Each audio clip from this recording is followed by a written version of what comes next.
I decided to join politics when I was 5 years old, 5 or 6 maybe. My obsession is to look at something and see how we can tweak it, change it, adjust it so that things work better for the outcome that you want. And the outcome that you want is to help as many people as possible.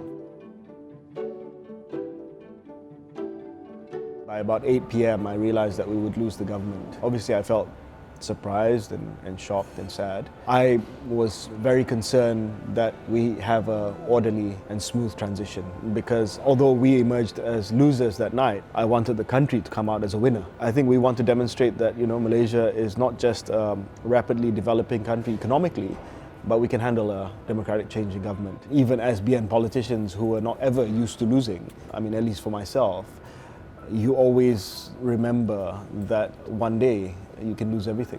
I woke up the next morning and I sort of turned and I asked my wife, I said, I dreamt we lost the elections.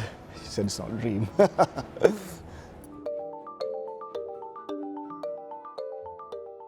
You see, UMNO is being tempted to move away from working together with our traditional coalition partners because of this rise in Malay Muslim political consciousness. So it's expedient right now to work with PAS. And for those who promote that kind of cooperation, you can't blame them because it's yielding results right now.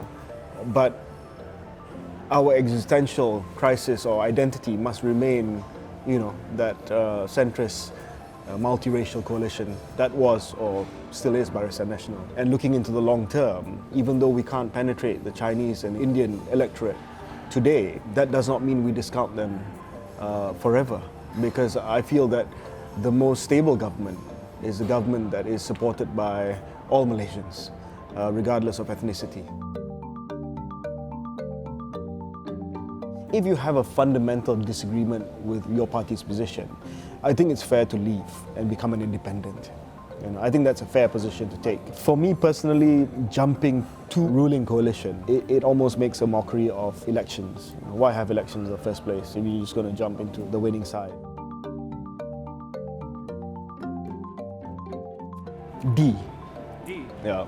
Do you want to elaborate? By and large, I think as far as the manifesto promises are concerned, largely unkept. The economy is not doing well. I look after finance in the shadow cabinet and a lot of business people tell me that they're not making investments, not just because of global economic headwinds, but because of a lack of direction and clarity from the government. Cost of living has not improved. Yeah, albeit it's been 9 months, but there's not even an indication of where Pakatan wants to take the country. People can argue that UMNO and PAS stoke racial and religious tension, but you can also argue that Pakatan government has dropped the ball as far as responding to this real discontent.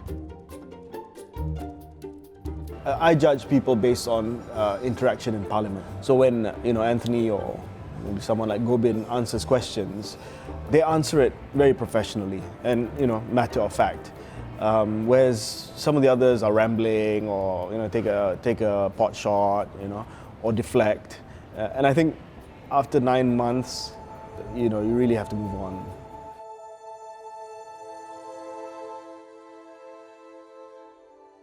My son, my second son, he's on the autism spectrum.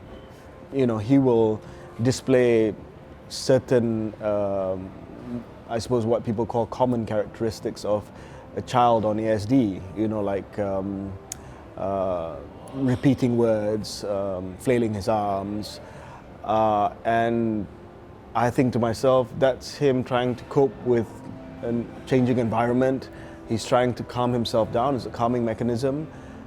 Even having delivered thousands of speeches, I get nervous as well. It's just that I don't flail my arms in public. So when he does that, I'm thinking to myself, obviously he's anxious. I get anxious too. I don't verbalize it, but it's the same thing. Because of that, I'm interested in policy issues that have to do with children with special needs. I've made it a big part of my political life to ensure there's inclusive development for everybody, that no child is left behind. And I did that with Paralympic athletes when I was at the Ministry of Sports. It can be done, but it has to go through a lot of syndication with the public. We have to truly understand how the reservations work, how the review happens. These are questions which are very, very complex. I did warn the government in Parliament not to pursue this, because I said, you're going to run against all sorts of problems. I was dismissed by the Foreign Minister, who said they'll secure public buy-in for ICERD, which they didn't. I'm going to be honest with you. The public heard about it without softening the ground at all. And unfortunately, for a generation at least, ICERD will be seen through that tainted perspective as something that is completely unacceptable by a lot of Malays and Muslims. I don't think the special position of the Malays is under threat, but I think there is this very pronounced concern. Issues that are sensitive towards the Malay community have become fair game for many people. A lot more rhetoric against Islam, a lot more rhetoric against the Malay agenda. This is a very real concern amongst the Malay community. He's entitled to try to shore up his popularity. You know, obviously he's trying to rebrand and reinvent himself. It doesn't take away from the fact that he's got a lot of court cases that he's up against. I think, you know, I look at a man who's trying to desperately save his legacy, and I mean, he has every right to do so. But ultimately, I think he's got bigger issues on his hand. If I ever were to become Prime Minister, I certainly would like to be a Prime Minister for all Malaysians. Because I think this place only works if you try to get the best of everyone. And I think if you are divisive, not just in terms of ethnicity or religion, but also politically divisive, you don't get the best from people. It's going to be very difficult because it is highly divisive right now. I think, you know, whoever becomes Prime Minister must try to unite this country somehow.